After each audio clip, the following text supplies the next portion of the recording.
Fil-qorti ta' Għawdex Ħassan Sotra l-Marokkin ta' 53 sena li qed jiġi akkużat li fil-21 ta' Diċembru li għadda weġġa gravi 5 persuni f'inċident f'Mars Forn wara li saq fuq folla ma jingħatax il-ħelsien mill-arrest f'deċiżjoni l-erba'.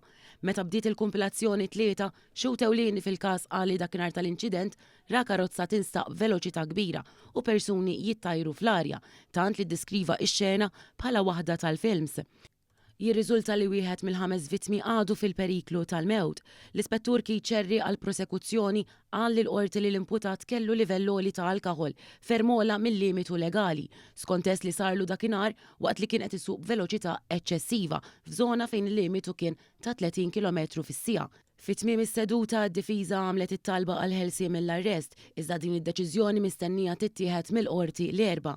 L-avukati Antea Bonnici Zammitu Dilajla Vella qed jidhru għall-imputat filwaqt li l-avukati Francesca Zarb, Lennox Vella, Robert Spitieri u Ilenia Aġuż De Bono qed jirrappreżentaw lill-vittmi. Il-każ se jissokta fl-20 ta' Jannar.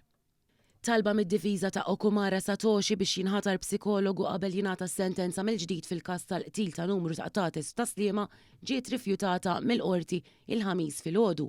F'Settembru li għadda l-Ġappuniż ta' 31 sena kien ammetta l-qtil ta' numru ta' Qtates f'Taslima u l-feriment ta' żewġ uffiċjali tal-Pulizija waqt li xahar wara ġie kkundannat sentejn ħabs u multat 15,000 euro. Minn barra hekk ġie ordnat li ma jistax irabbi annimali għal perjodu ta' 40 sena. Minkejja dan is-sentenza ġiet annullata f'appell f'Diċembru li għadda minħabba teknikalità u l-każ intbagħat mill-ġdid quddiem il-qorti tal-Maġistrati għal sentenza oħra. Il-Maġistrat Kevan Azzopardi innota li l-qorti tal-appell kienet iddeċidiet li l-imputat jitpoġġa fl-istess pożizzjoni qabel ingħatatlu s-sentenza f'Ottubru, għaldaqstant ċaħat it-talba tad-difiża.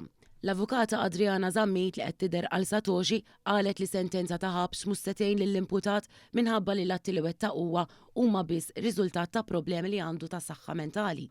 Il-każ ġie aġġornat għal sentenza mill-ġdid. Raġel ta' 28 sena nżamm arrestat wara li ġie akkużat li ta' fastidju sesswali lil tfajla ta' 16-il sena mingħajr il-kunsens tagħha. Baxat Ibrahim Objed, Sirjan residenti f'Ħalqormi, wieġeb mhux ħati.